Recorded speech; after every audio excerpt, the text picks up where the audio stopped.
Hermanos amados, vamos a orar y darle gracias al Señor que nos permite estar aquí esta mañana. Oremos. Padre Santo, bendecimos tu nombre, agradecidos por esta maravillosa bendición de la comunión con los santos, con tu Santo Espíritu, con nuestro Señor Jesucristo, nuestro Redentor.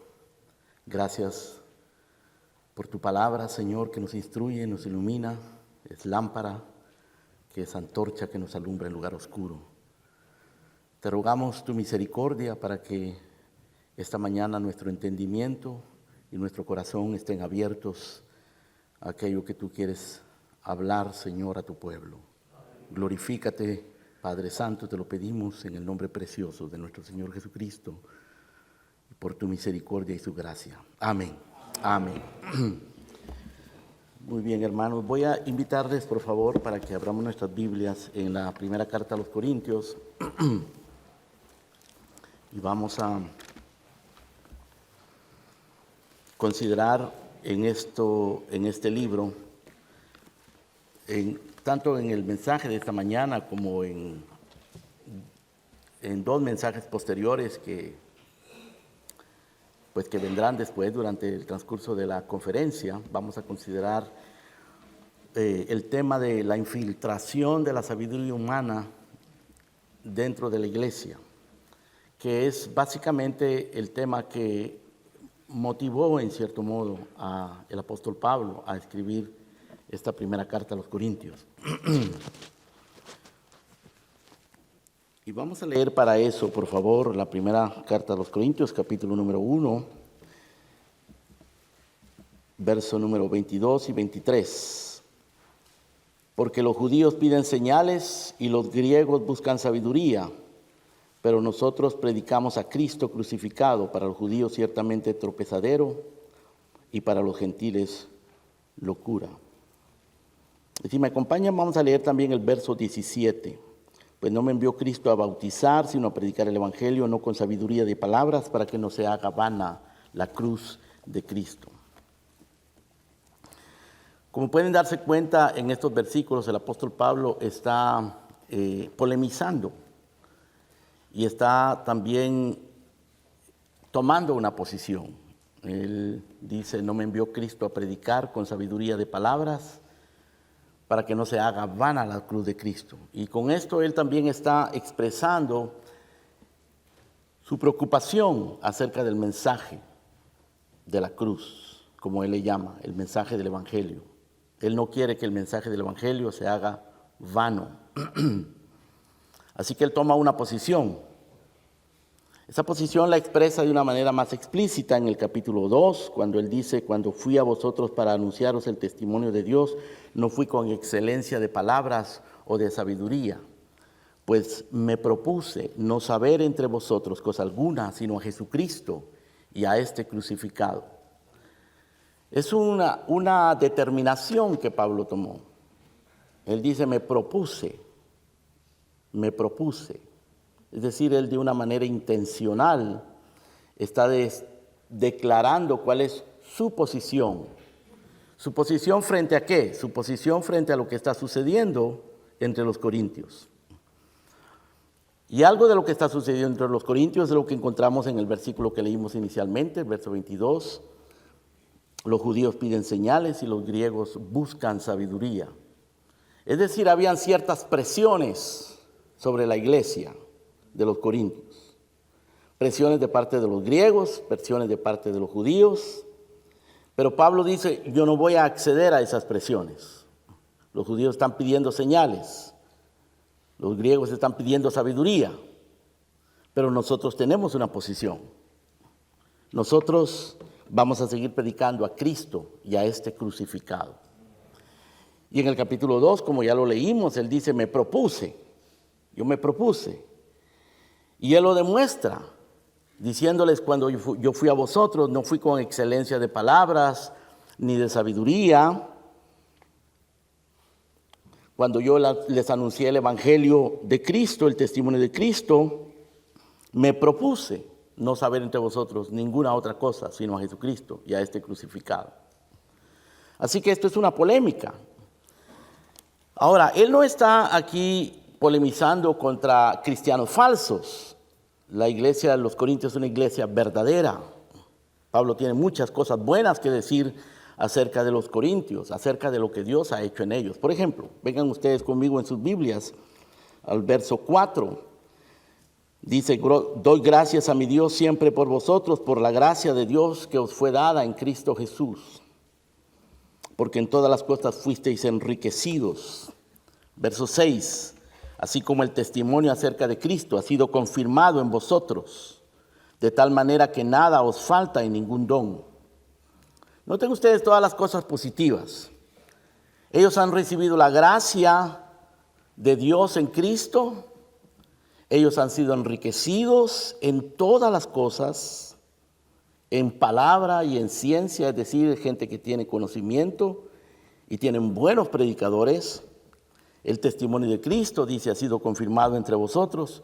Nada os falta en ningún don. Era una iglesia llena de dones, una iglesia llena de hombres, buenos predicadores, hombres serviciales. Era una buena iglesia. Sin embargo, a pesar de todo lo que Dios ha hecho en ellos, porque lo que Pablo está mencionando acá en estos versículos es lo que Dios ha hecho en ellos, es lo que Dios les ha dado.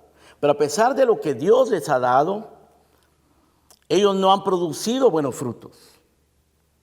Y Pablo reacciona negativamente ante eso. Esta es una iglesia con problemas serios y evidentes. Divisiones, un sutil menosprecio a la sencillez del evangelio, una infatuación cultural, un enamoramiento por la cultura, infantilismo espiritual, ligereza moral, tolerancia de los líderes, problemas legales entre los hermanos, desorden en la adoración, tolerancia de falsos apóstoles, desvío doctrinal. Una iglesia realmente caótica, llena de problemas. Alguien ha identificado por lo menos 15 problemas específicos que Pablo menciona entre los corintios. Y todo esto, queridos hermanos, tenía una raíz. La iglesia de Corinto estaba siendo infiltrada por actitudes, conclusiones y prioridades que los estaban desviando gradualmente del mensaje del evangelio. Este desvío era sutil, no era un desvío evidente, era sutil y aparentemente inofensivo, al menos para ellos, pero Pablo lo logró discernir. Al principio ellos no se daban cuenta, posteriormente ellos se desviaron de tal manera que comenzaron a tolerar cosas intolerables para el cristianismo. Poco a poco, aquella influencia sutil fue mostrando lo perjudicial que era. Ahora, la infiltración a la que Pablo se refiere aquí específicamente es la infiltración de la sabiduría humana en su manera de entender el evangelio, en su manera de predicar el evangelio, en su manera de vivir el evangelio. Repito, la infiltración a la que Pablo se refiere es la infiltración de la sabiduría humana en su manera de entender el evangelio, de predicar el evangelio, de vivir el evangelio. Sabiduría humana. Ellos vivían en Corinto, una ciudad multicultural donde la cultura romana, la cultura griega, la cultura judía tenían gran influencia. Era una urbe, era una sociedad urbana que pues influyó sobre la iglesia, obviamente.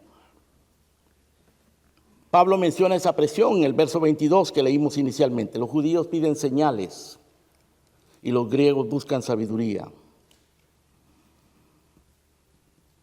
Y la polémica de Pablo era contra esa sabiduría mundana que estaba nublando la visión de los corintios acerca de la gloria de Dios, acerca del evangelio, acerca de la predicación, acerca de la pureza de la iglesia y de la adoración.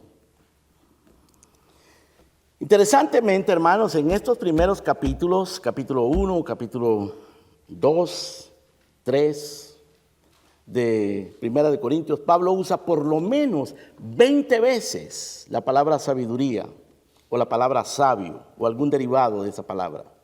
Obviamente él está lidiando con este asunto. Por ejemplo, en el verso 17 él dice: no me envió Cristo a bautizar, sino a predicar el evangelio, no con sabiduría de palabras, para que no se haga vana la cruz de Cristo. En el verso 19 él cita el Antiguo Testamento, que dice: destruiré la sabiduría de los sabios y desecharé el entendimiento de los entendidos. En el verso 20 pregunta: ¿dónde está el sabio? ¿No ha enloquecido Dios la sabiduría del mundo?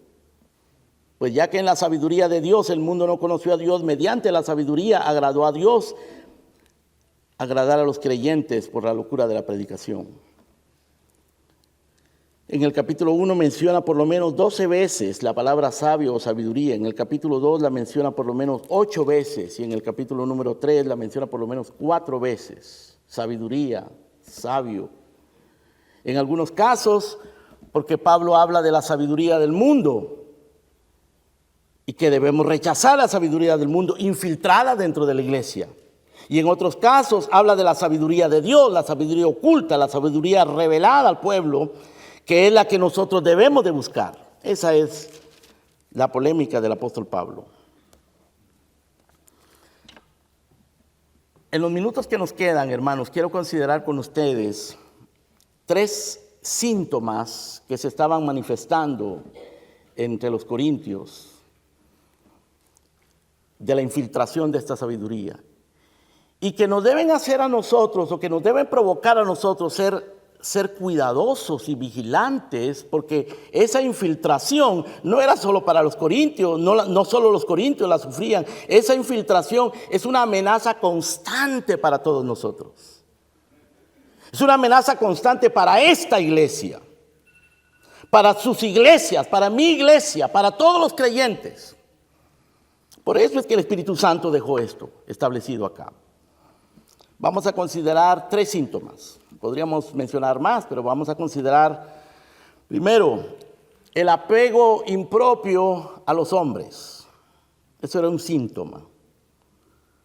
Segundo, un menosprecio sutil por la sencillez del evangelio. Y tercero, una cierta infatuación cultural, un culturalismo, un deseo de agradar o de ajustarse a la cultura. Y estas 3 manifestaciones o estas 3 aspectos de la vida de los corintios eran síntomas. Primero, el apego impropio a los hombres, del cual Pablo habla acá en el verso 12, cuando menciona, desde el verso 10 en adelante, él menciona la necesidad, él hace un ruego para que no haya divisiones entre los corintios. Dice el verso 10: os ruego, hermanos, por el nombre de nuestro Señor Jesucristo, que habléis todos una misma cosa y que no haya entre vosotros divisiones, sino que estéis perfectamente unidos en una misma mente y en un mismo parecer. Divisiones. Pablo está preocupado por la posibilidad de divisiones o por la manifestación de divisiones en la iglesia. Ahora, en el verso número 11, él nos dice de dónde viene esa preocupación. Él dice: porque he sido informado acerca de vosotros, hermanos míos, por lo de Cloé, que hay entre vosotros contiendas. Quiero decir que cada uno de vosotros dice: yo soy de Pablo, yo de Apolos, yo de Cefas, yo de Cristo. Hombres, contiendas por hombres. Ahora, estos no eran falsos predicadores. Estos no eran hombres pretenciosos. Estos no eran hombres ambiciosos, eran hombres santos. Eran hombres verdaderos de Dios. Pero los corintios se estaban apegando de una manera impropia a esos hombres. Para ellos, para los corintios, esos se estaban convirtiendo en celebridades. Era su celebridad favorita, ¿no? Cada uno tenía su celebridad favorita, su predicador favorito.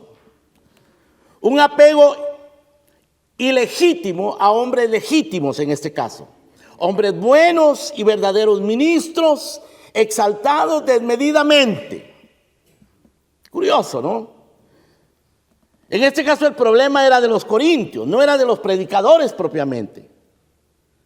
Lo cual quiere decir que hay en nosotros esa tendencia natural a la idolatría. Esa tendencia natural a exaltar a los hombres, a depender de los hombres. A vivir por las apariencias o por los gustos personales. En este caso, relacionado con hombres. Hombres de Dios, hombres legítimos. Noten ustedes que aquí Pablo no está mencionando un problema doctrinal, no un problema de método, sino más bien es una cuestión de gusto personal, por el estilo o la personalidad quizás de ciertos predicadores. Porque estos hombres no estaban buscando ser exaltados, pero los creyentes los estaban exaltando. Ellos no buscaban ser seguidos, pero los creyentes los estaban siguiendo. De manera que nosotros, cada uno de nosotros individualmente, tenemos que cuidar nuestro corazón respecto a eso. Y como iglesia tenemos que cuidar nuestras actitudes respecto a eso. Ahora, el problema es que esto, que es tan sutil, comenzó a degenerar. Porque una admiración, un aprecio legítimo, si nosotros no lo cuidamos, puede llegar a convertirse, a degenerar en algo ilegítimo. Puede incluso llegar a convertirse en idolatría por los hombres, en dependencia de los hombres. Y también puede llegarse a convertir en un menosprecio por otros hombres buenos, otros hombres de Dios. Es decir, en preferencia de un cierto individuo, de una cierta personalidad, de un cierto estilo, pues el corazón nuestro, tan engañoso, comienza a menospreciar a otros. Esto lo sucedió a los corintios. Los corintios terminaron menospreciando a Pablo mismo. Y Pablo dice que algunos de ellos eran seguidores de Pablo. Pablo, por supuesto, hermano, se sacude eso. Él les dice, está dividido Cristo, fue crucificado Pablo por vosotros. Habéis sido bautizados en el nombre de Pablo.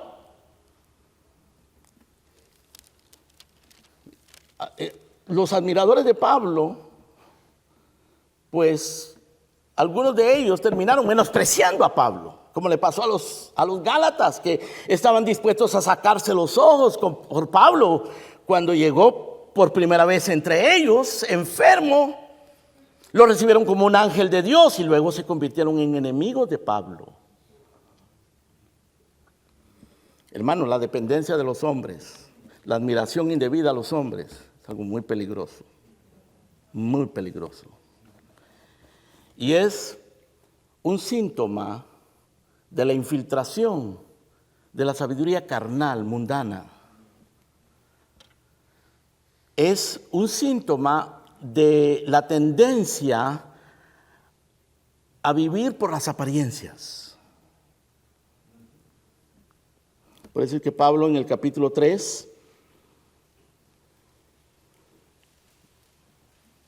pregunta en el verso 5, ¿qué es Pablo? ¿Qué es Apolos? Son servidores por medio de los cuales habéis creído, y eso según lo que cada uno ha concedido el Señor. Yo planté, Apolo regó, pero el crecimiento lo da Dios.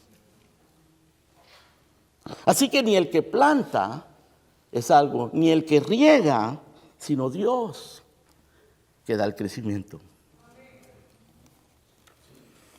Pero los corintios no estaban entendiendo esto. Así que ellos no solo comenzaron admirando a sus ministros favoritos, sino comenzaron a menospreciar a otros.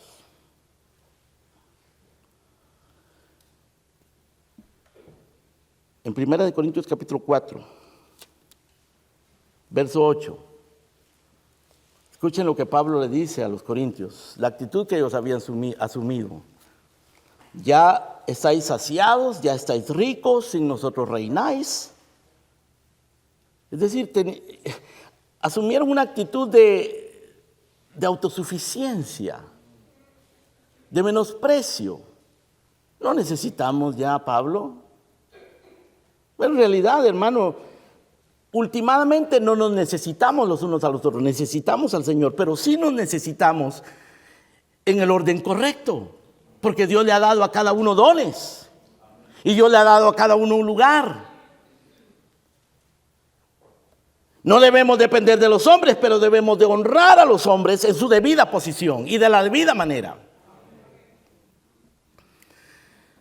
Estos estaban honrando a ciertos preferidos y comenzaron a deshonrar y a menospreciar a otros que debían de apreciar. Los corintios llegaron a decir, por ejemplo, de Pablo, su presencia corporal es débil y su palabra menospreciable. De Pablo.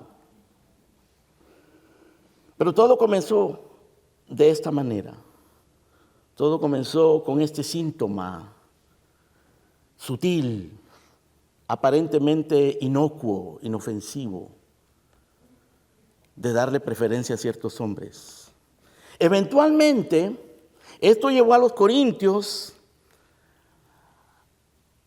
a apegarse, a admirar, ya no solamente a maestros legítimos, sino a maestros falsos, a maestros pretenciosos, manipuladores, impostores, falsos. Y los corintios los toleraron. Vean conmigo, por favor, la segunda carta a los Corintios, capítulo 10, verso 7.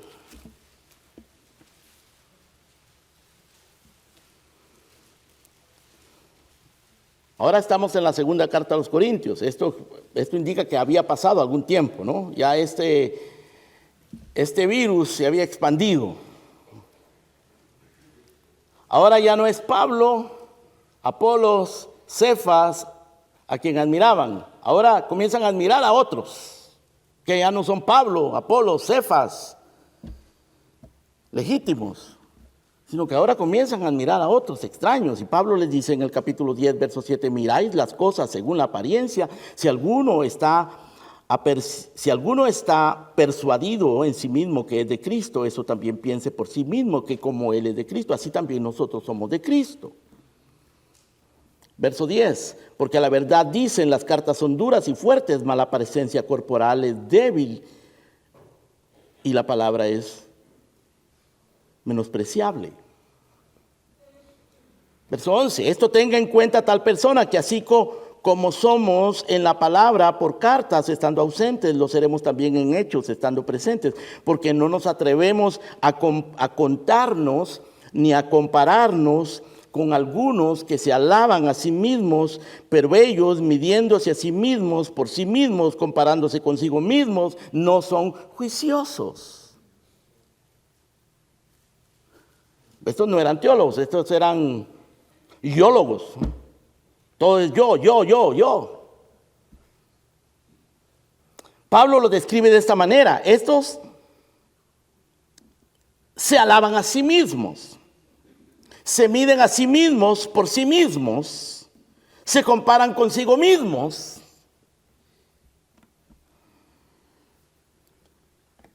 No son juiciosos, pero se le habían metido a los corintios en la iglesia y estaban ejerciendo influencia sobre los corintios. Verso número 15. No nos gloriaremos desmedidamente en trabajos ajenos, sino que esperamos que conforme crezca vuestra fe, seremos muy engrandecidos entre vosotros, conforme a nuestra regla, que es la regla de Dios.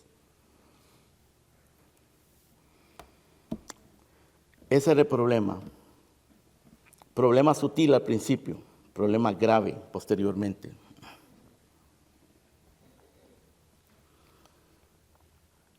En segundo lugar, otro síntoma que se estaba manifestando entre los corintios de la sabiduría humana infiltrada entre ellos era un menosprecio sutil al principio por la sencillez del evangelio, una cierta sofisticación en su manera de concebir el Evangelio.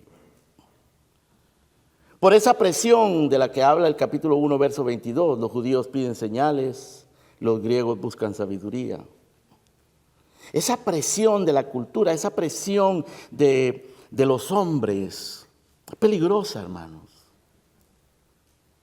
Y resistir esa presión requiere tomar una posición y pagar un precio.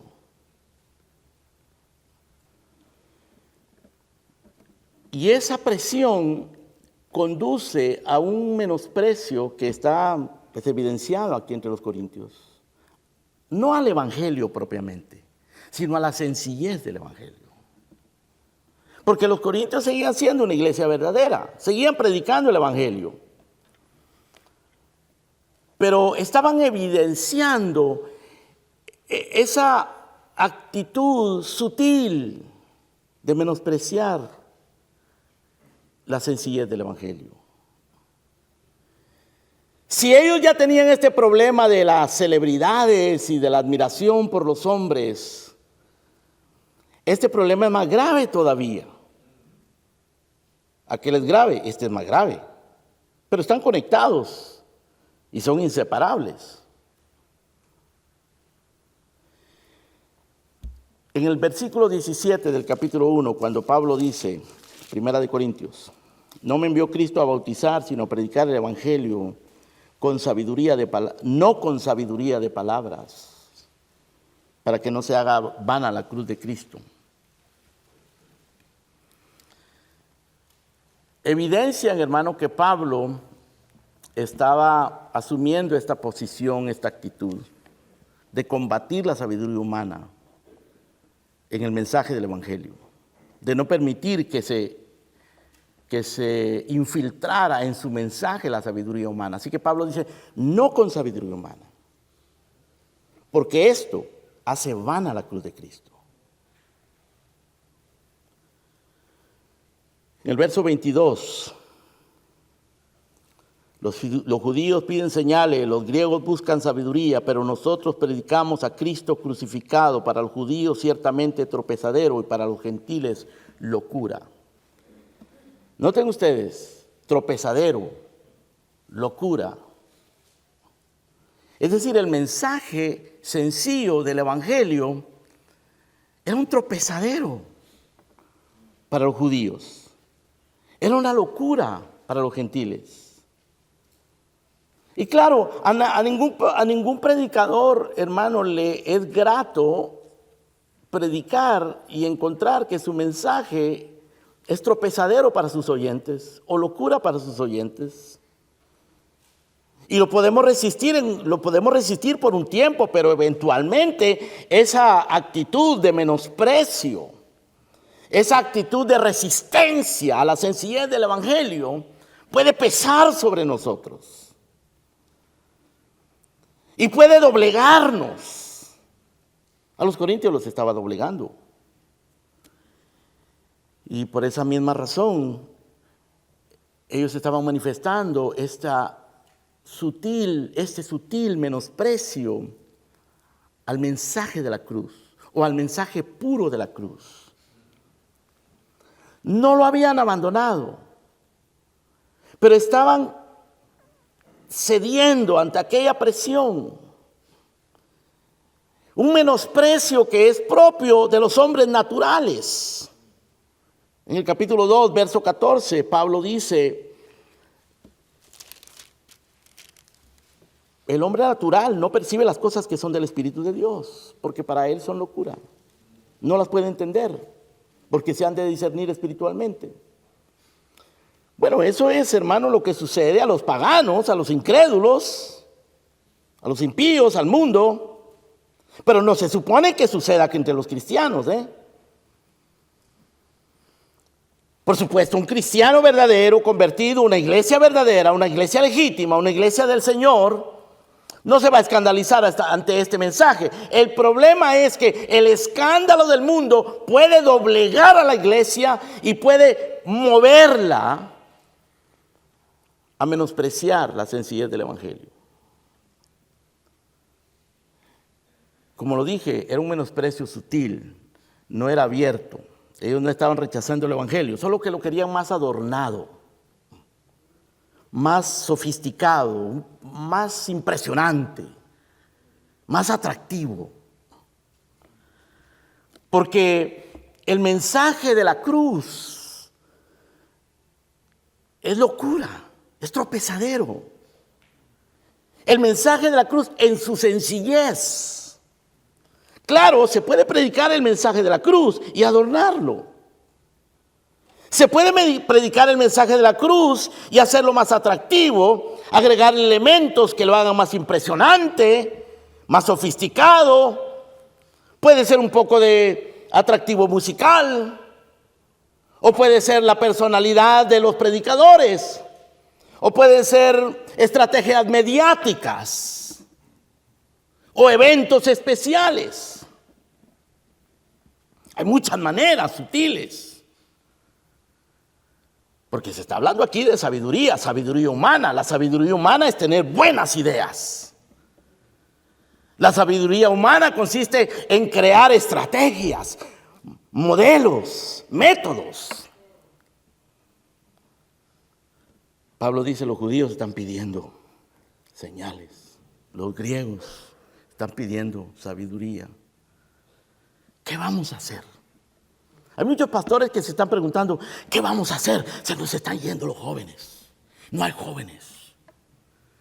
¿Qué vamos a hacer para que venga más gente a la iglesia? Están preguntando. ¿Por qué? Cuando nosotros comenzamos a preguntarnos esas cosas, es por la presión. La presión. Hay una cierta ansiedad ministerial, una cierta ansiedad eclesiástica por ser más efectivos, ¿no? Y eso conduce a un menosprecio sutil del evangelio. Algo que sea menos ofensivo, menos grotesco, menos simple. Un menosprecio por la sencillez del evangelio. Otra evidencia, otro síntoma que se estaba manifestando era el de cierta infatuación cultural, que todo esto, por supuesto, va conectado, ¿no? La admiración indebida a los hombres, el menosprecio a la sencillez del evangelio, pues viene conectado a una infatuación cultural, un afán de relevancia cultural, una ansiedad por la aceptación de sectores más amplios de la iglesia. A veces eso se disfraza de unidad, ¿no? Tenemos que estar unidos, no podemos estar tan divididos. Tenemos que aceptar, pues, que somos diferentes. Y sucede. Eso viene acompañado de cierta arrogancia cultural. Capítulo 4, verso 7.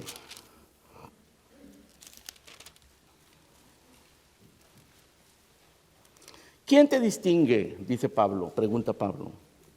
¿Qué tienes que no hayas recibido? Y si ya lo recibiste, ¿por qué te glorías como si no lo hubieras recibido?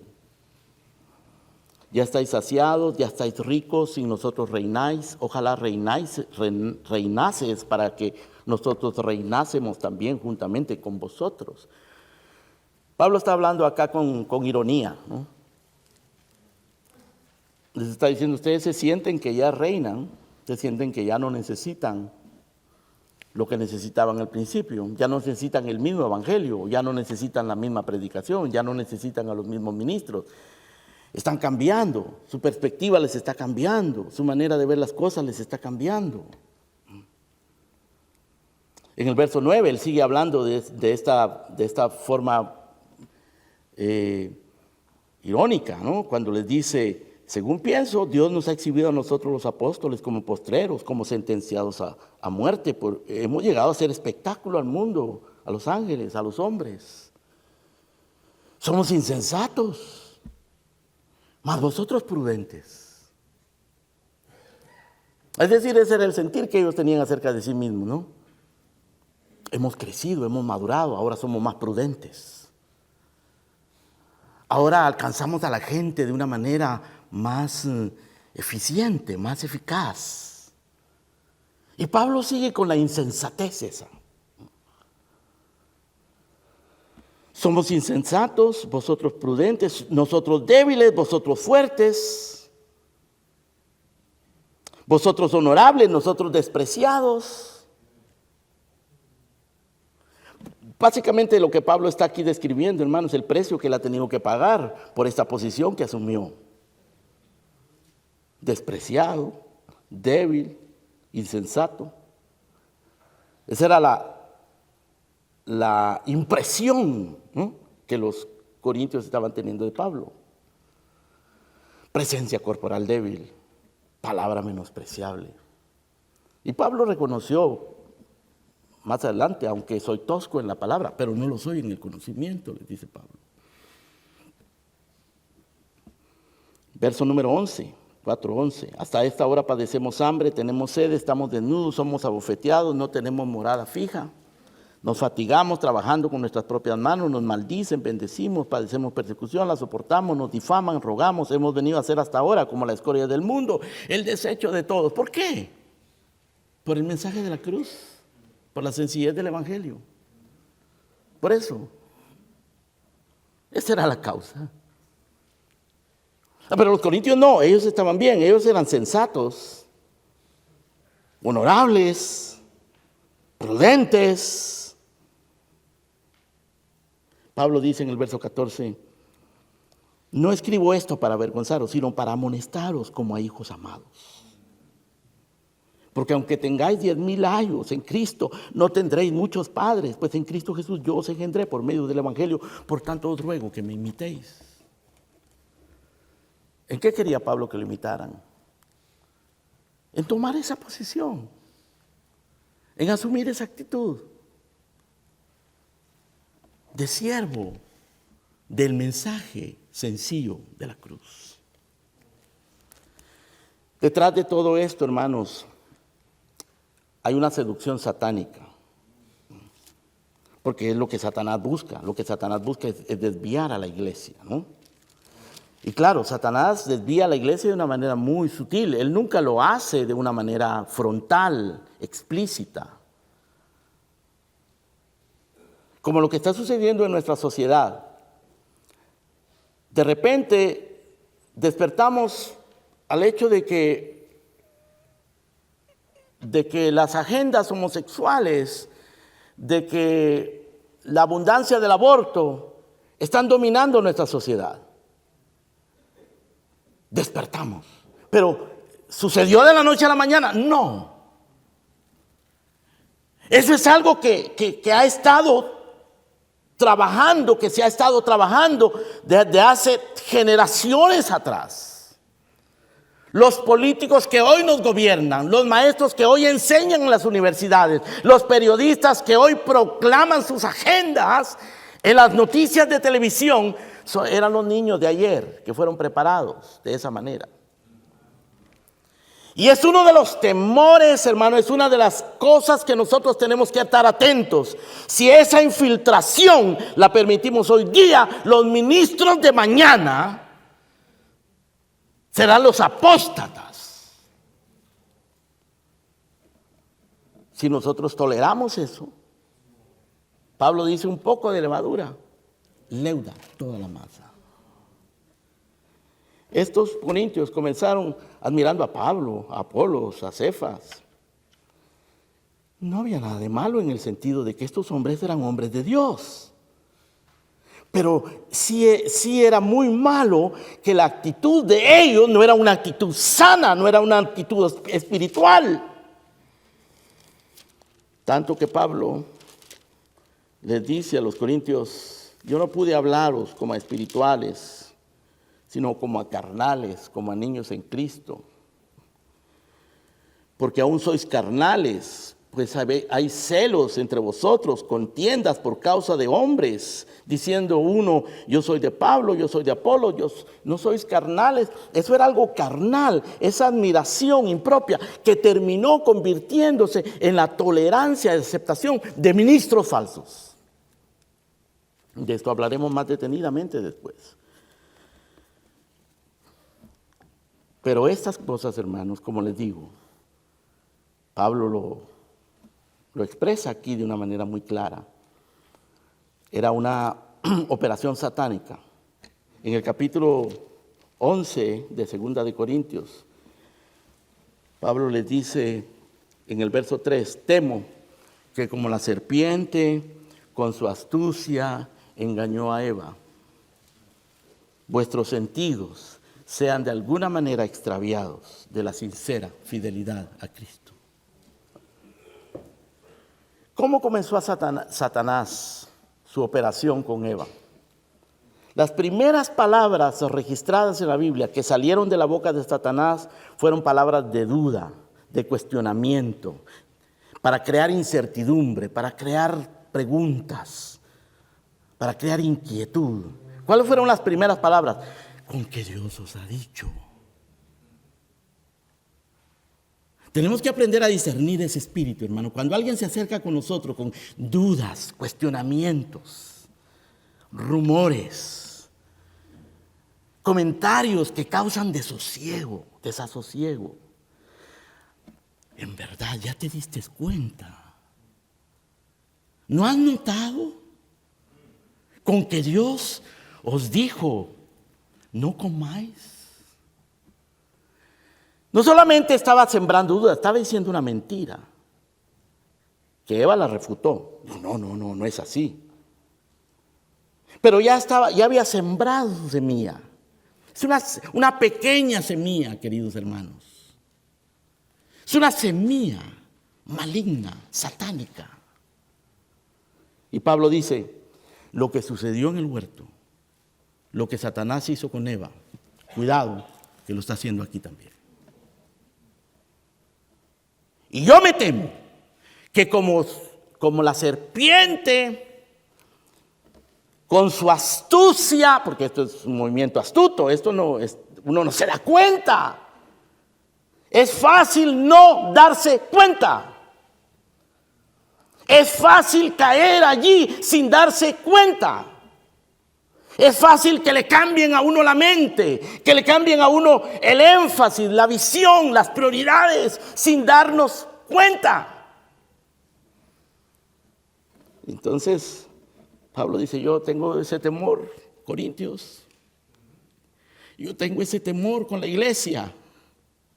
Debemos tener ese temor. Debemos tener esa precaución, esa vigilancia. Que como la serpiente, con su astucia, engañó a Eva. Vuestros sentidos, es una cuestión de aquí, de los sentidos, de la percepción. Con su astucia engañó a Eva. Vuestros sentidos sean de alguna manera extraviados de la sincera fidelidad a Cristo. El objetivo es extraviarnos de la sincera fidelidad a Cristo. Por eso Pablo tomó su posición y dijo, yo me propuse no saber nada entre vosotros, sino a Cristo y a este crucificado. Tengo esta determinación, he tomado esta determinación, por este rumbo me voy. Por aquí me voy. ¿Qué determinación has tomado tú, hermano, acerca del mensaje de Cristo? ¿Cómo ves tú a los hombres? Nosotros, los pastores, acá esto para los pastores, debemos instruir a nuestra iglesia a no apegarse a los hombres. Enseñemos acerca de la importancia de la iglesia local contra la iglesia virtual, por ejemplo. Hay iglesias virtuales, ¿no? Y hoy es muy fácil volverse seguidor de predicadores virtuales, que son maestros de los medios sociales y son maestros de la logística para crear eventos y para crear celebridades. Es muy fácil hoy. Algunos de los mejores predicadores están allí, al alcance de la mano. Simplemente con un clic en el teléfono o en la computadora. Y son tan buenos que cuando miras a tu predicador local, te sientes como medio decepcionado, ¿no? Y aquellos eventos masivos, tan bien organizados, son tan impresionantes. Y lo que ahí se siente, la electricidad que ahí se siente, no se siente en tu iglesia local. Y las celebridades y los artistas que impresionan, y tú ves, le ponen la cámara a la gente con las lágrimas y las manos levantadas, y aquello impactante. Tú no lo sientes en la iglesia, tú no lo ves en la iglesia, y tu pastor luce tan chiquito. Oh, hermanos, tenemos que orar y enseñar a nuestra iglesia la importancia de la iglesia local contra esas iglesias virtuales, movimientos virtuales, organizaciones paraeclesiásticas que están tratando de controlar el cristianismo en nuestros días, en contra de las iglesias locales. Debemos con sabiduría, con gracia, enseñarle a nuestro pueblo y nosotros mismos asumir esa actitud de una sumisión a la providencia de Dios que nos ha provisto una iglesia local a la cual debemos ser fieles. Si es que se predica fielmente allí. Las iglesias donde Dios nos va a poner no van a ser célebres. Pero lo que nos interesa es que sean fieles. No van a ser numerosas, pero nos interesa que sean fieles. Tu iglesia puede ser no numerosa, pero tiene que ser fiel. Y asumir esa actitud, esa posición de compromiso sobre la predicación, sobre el método, sobre el mensaje y sobre los frutos que este mensaje produce. No permitirse ser tolerantes de la infiltración de esa sabiduría, porque un poco de levadura leuda toda la masa. Pablo le dice a Timoteo, Timoteo, ten cuidado de ti mismo y de la doctrina, porque haciendo esto te salvarás a ti mismo y a los que te oyeren. Persiste en esto, persiste en esto. Comprendamos la misión de la iglesia, hermanos queridos. La misión de la iglesia no es ganar a la cultura, influenciar la cultura, no es hacer justicia social, no es comprender a los homosexuales. La misión de la iglesia no es crear celebridades, no es hacer más atractivo el evangelio, es predicar a Cristo y a este crucificado. Eso tiene muchísimas implicaciones. Pablo habla de eso con los Gálatas y con los Corintios. Y hermanos queridos, no hay ministro invulnerable ante esto. Todos nosotros somos vulnerables. No hay iglesias invulnerables. De manera que tenemos que ser vigilantes ante esos síntomas. La admiración indebida a los hombres, el menosprecio sutil por la sencillez del evangelio y el afán por ser relevante culturalmente. Son señales a las que debemos ponerles cuidado, para que no se haga vana la cruz de Cristo, para que la persona del Señor Jesucristo, la obra del Señor Jesucristo sea exaltada y el nombre de Dios sea glorificado. Oremos. Padre nuestro, te damos gracias por tu palabra, por tu presencia en nuestras vidas, tu misericordia que nos sustenta y nos guarda. Ayúdanos, Señor, a comprender tu voluntad, a vivir en ella, a someternos a ella. Perdona nuestros pecados, nuestras debilidades, nuestras ignorancias y bajezas. Susténtanos, Señor, con la gracia maravillosa de nuestro Salvador Jesucristo. Guíanos con la sabiduría de tu palabra. Edifícanos, Señor, en la comunión con tus santos, con tu pueblo. Llénanos de tu Santo Espíritu. Danos discernimiento y danos luz para ser fieles a tu verdad. En el Cristo Jesús te lo pedimos. Amén.